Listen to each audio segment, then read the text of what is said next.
Odoberajte kanál Politický Express a pravda vás už nikdy neobíde.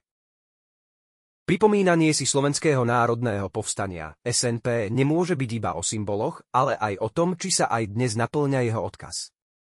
Uviedol to bývalý minister zahraničných vecí Ivan Korčok. Slovenské národné povstanie je podľa Korčoka okrem zásadných politických súvislostí aj inšpiratívnym príbehom skutočného vlastenectva.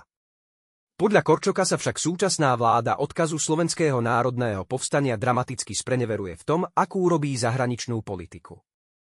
Vidíme, že prezident a vládna koalícia poňala oslavu tohto významného sviatku veľkolepo. Moje rodné mesto je pre dnešný sviatok skrášľované a ja to jeho občanom zo srdca prajem. Nič na tom nemení fakt, že v tom, aby mesto dobre vyzeralo na tento deň, nech to stojí, čo to stojí, nie je žiadna zmena oproti tomu, ako sa to robilo pred rokom 1989, podotkol Korčok s tým, že Bystričania si na to zvykli a mnohí mu píšu, že oslavy by boli dôstojné aj bez atrakcií a za menej peňazí.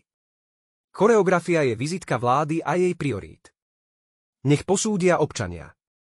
Chcem ale práve preto povedať, že rozhodujúci nebude obraz osláv, ale to, aký odkaz dnes zaznie z úst najvyšších ústavných činiteľov na Slovensko a aj do celého sveta, vyhlásil Korčok, ktorý súčasne dúfa, že oslavy Slovenského národného povstania nebudú zneužité, podobne ako cyrilometodské oslavy na Devíne.